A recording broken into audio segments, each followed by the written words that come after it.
పరిస్థితులు బాగలేదు. నిజమైందా? చాలా భయంకరమైన పరిస్థితులు మనం ఎదుర్కొంటున్నాం. మీరు కూడా ఓటేసేటప్పుడు పై మనుషుల్ని చూసి ఓటేసేస్తారు కదా. మనకి ఈయనంటే ఇష్టం, ఈయనంటే ఇష్టం, ఈయనంటే ఇష్టం అని మనుషులు పై రూపాలు చూసి ఓటేస్తారు. కొంతమంది కులాలకి ఓటేస్తారు, కొంతమంది ఫ్యాన్స్ ఉంటారు, వాళ్ళని చూసి ఓటేస్తారు. దయచేసి అలా చేయదు, క్రైస్తవులలో చేయకూడదు. క్రైస్తవులు దేవుని ఆత్మ చేత నడిపించబడి ఓటేయాలి. మీ నాయకుల కొరకు మీరు ప్రార్థన చేయమని బైబిల్లో చెప్పబడి ఉంది. మీ పార్టీలు, మీ ఊర్లో మీ పార్టీలను బట్టి మీరు ఓట్లు వేయకూడదు. ఓటు అనేది అసలు ఎవరికి వేస్తున్నామో ఎవరికి చెప్పకూడదు. అర్థమైందా? అది రహస్యంగా ఉండాలి. మనం ఏ పార్టీలో ఎవరికి తెలియకూడదు. మనం అందరి పార్టీ యేసయ్య పార్టీ. ప్రార్థన చేసుకుని క్రైస్తవులకి నెమ్మది కలిగిన దినాలు ఎవరిస్తారో ప్రభువా వాళ్ళకి ఓటేదా నాకు నేర్పించు అని పరిశుద్ధాత్మ సహాయాన్ని తీసుకుని మనము ఓటు వేయాలి. ఈ దినాన్న మరి అనేకులు అజ్ఞానంగా కొలువను బట్టో లేకపోతే పై రూపాన్ని బట్టో లేకపోతే ఇంకా వాటిని బట్టి మనము ఓట్లు వేసేసేసి ఈ దినమున క్రైస్తవులకి ఎన్ని శ్రమలు వస్తున్నాయి. కరపత్రాలు పంచిపెట్టడానికి వీలు లేదు, బైబిల్లో పంచిపెట్టడానికి వీలు లేదు, సువార్త చెప్పడానికి వీలు. గోదావరి కనిలో మనం న్యూస్లో చూశారు కదా, గోదావరి కని అబ్బాయి పాపం అక్కడ నిలబడి కరపత్రాలు ఇస్తా ఉన్నాడు. నేను న్యూస్లో చూశాను, మీరు కూడా చూసుంటారు అనుకున్నా. ఇస్తుంటే తీసుకెళ్ళిపోయి పోలీసులు ఏం చేశారు, ఇక్కడ నుంచి ఇక్కడికి ఇలా బొట్టు పెట్టేసేసి అతన్ని ఆ కరపత్రాలన్నీ చింపేసేసి, ఇందాక ఒకటి చూశాను నేను, ఆ బైబిల్ చింపేసి వాళ్ళతోనే విసిరిపిస్తున్నాడు. మీరు పెద్దలను తినండి, బైబిల్ చింపొద్దు. అర్థమవుతుందా? ఆ విశ్వాసం ఎలా వస్తుంది మీకు? ఆ ధైర్యం ఎలా వస్తుంది మీకు? షడ్రక్ మేషక్ అబేద్నెగో దానియేలు ఏం చేశారండి? అగ్నిగుండంలో పడేస్తే మొక్కుతామన్నారా? లోపల యేసయ్య అంటాం, బయటికి మాత్రం వెళ్తే మొక్కుతామన్నారా? అలా మేము చచ్చిపోయినా పర్లేదు. మా తమ్ముడు అంత భక్తి లేదు అనుకుంటా, గోదావరి కనిలో మొక్కు అనగానే కింద పడి సాష్టాంగపడి మొక్కేశాడు. జై శ్రీరామ్ అనంటే అనేసాడు, బొట్లు పెట్టించుకున్నాడు, అన్ని చింపేసి డస్ట్బిన్లో ఏమంటే వేసేసాడు, వెళ్ళిపోయాడు. మన విశ్వాసం అంతేనా? మన భక్తి అంతేనా? చెప్పండి. ఇలాంటి పరిస్థితులు రాబోతూ ఉన్నాయి, నీకు నాకు కూడా వస్తాయి. ఈ రోజులు అలాంటి రోజులు. పౌలు తిమోతికి నేర్పిస్తూ ఉన్నాడు, తిమోతి నా కుమారుడా, శ్రమలు వస్తాయి నాన్న. క్రీస్తుని ఎరిగిన వారికి శ్రమ పడే దినాలు వస్తున్నాయి నాన్న.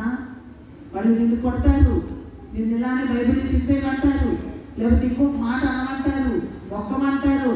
కానీ నువ్వు షడ్రక్ మేషక్ అబేద్నెగో దానియేలు లాగా ఏం చేయాలి? ఎంతమంది నిలవబడగలరండి? ఎంతమంది నిలవబడగలరు? నిలబడగలరా మీరు? పెన్షన్ వస్తుందంటేనే అబద్ధం వేస్తారు.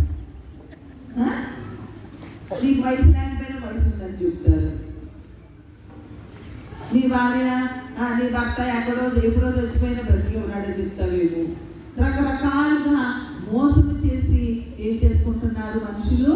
సొమ్ము చేసుకుంటూ ఉన్నారు. ఇక దేవుని కోసం ఏమి నిలవబడతారండి మీరు? నాకు అర్థం కాదు.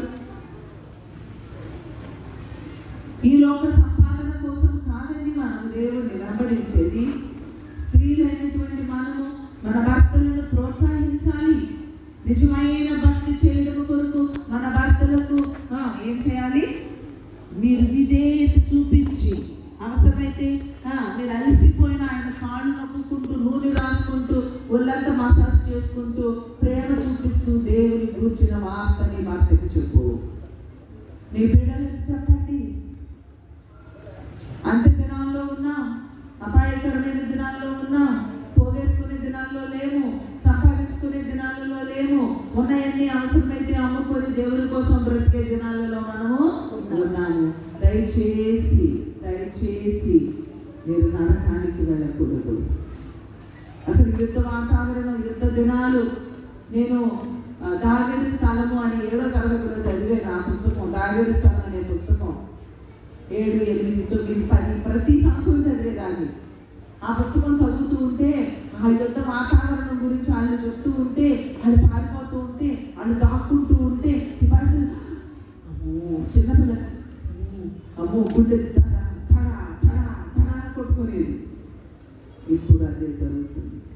అసలు అలాంటి దినాలు మనం చూస్తాము, నేను చూస్తానని అనుకోలేదు. ఆ దినాలు మనం చూడబోతూ ఉన్నాము. నిష్ఠగా దేవుని కొరకు బ్రతకాలి.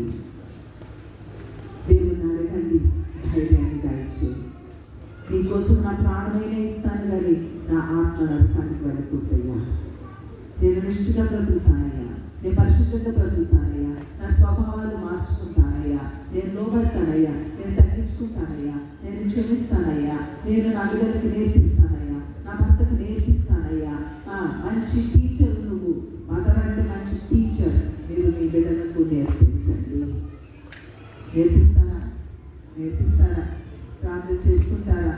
ప్రభువుని అడుగుతారా? జ్ఞానం ఇమ్మని అడుగుతారా? మీకు చేత కాకపోతే పరిశుద్ధాత్మని అడగండి. మీకు వీలైతే ఆ దాగిడి స్థలము, చదువచ్చిన వాళ్ళందరూ ఆ దాగిడి స్థలము పుస్తకం చదవండి. కోరి టెంపు అని పెట్టి అని అక్క చెల్లెళ్ళు ఎలాగ దేవుని కొరకు జైలుకి వెళ్తారో, నల్లులు ఎలా గుర్తించుకుంటారో, వాళ్ళు ఎలాంటి చిత్రహింసలు పడతారో, వాళ్ళు ఎలాగ శ్రమ. ఆడవాళ్ళండి మనకు లాంటి ఆడవాళ్ళు. ఇప్పుడు మేరీ అక్క చెప్పినా కూడా ఒక స్త్రీయే కదా, కాళ్ళు చేతులు లేని స్త్రీ కదా. దేవుని కోసం ఎలా నిలబడింది.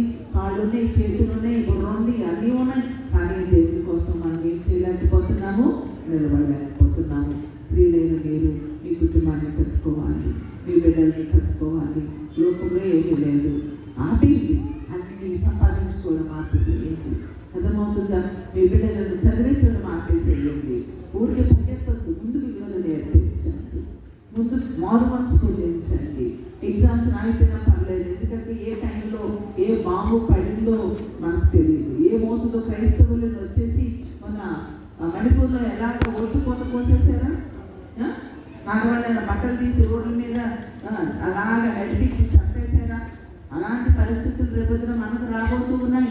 తెలుసా మీకు ఆ విషయాలు? అలాంటి భయంకరమైన సిచ్యువేషన్లో మనం ఉన్నాము. చాలా జాగ్రత్తగా ఉండాలి. ఆ ప్రవీణ్ పథకాలను చంపింది ఎవరో తెలుసా మీకు? గవర్నమెంటే చంపింది.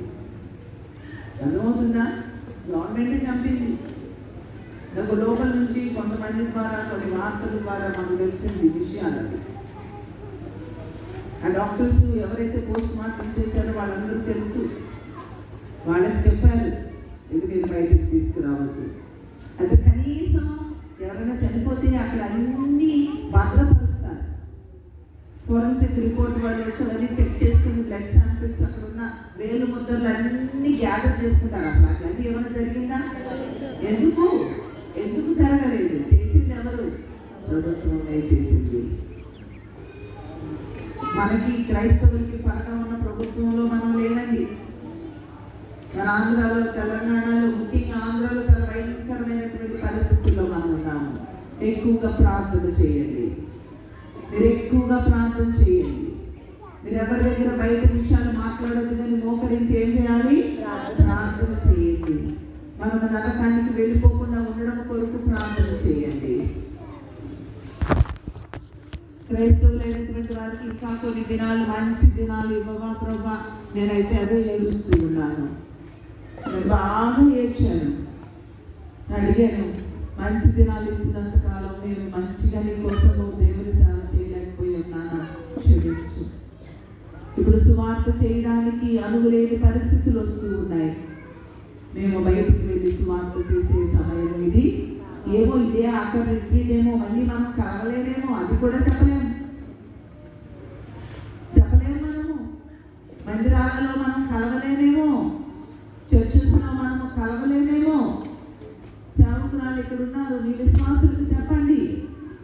మందిరాలలో కలవలేని పరిస్థితులు వచ్చినప్పుడు వాళ్ళు ఎలాగ దేవుని యందు విశ్వాసంలో నిలబడాలో మీ విశ్వాసులకు మీరు నేర్పించాలి.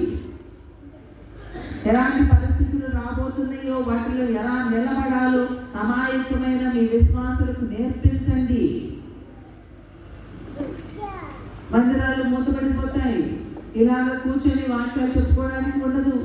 రహస్యంగా మేము మీ ఇంటికి వచ్చేదన్న వాక్యం చెప్దామన్నా వాళ్ళకి నిఘా ఉంటుంది, రానివ్వరు. బైబిల్స్ మీ ఇంట్లో ఉండడానికి కుదరదు, మొబైల్స్లో బైబిల్స్ ఉండవు. మీరు ఇప్పుడు నేను చెప్తున్నా, నా ఫోన్ ఎక్కడ ఉంది, ఈ మాటలన్నీ గూగుల్ వినేసి ఈ ప్రభుత్వానికి వెళ్ళిపోతాయి. తెలుసా మీకు ఆ సంగతి? తెలుసా? ఈ ఫోన్ చాలా డేంజర్. మన దగ్గర ఉన్న ఈ మొబైల్ ఉందా, దిస్ ఇస్ వెరీ డేంజర్. మూసే ఉంది, నేను తెరవలా, ఓపెన్ చేయలా, కానీ మనం మాట్లాడుకునేవి ఇది వింటది. ఇది అక్కడ ఒక పెద్ద ఆఫీస్ ఉంటుంది, ఆఫీస్లో మనం మాట్లాడుకుని ఎక్కడెక్కడ మీ ఇంట్లో మాట్లాడుకుని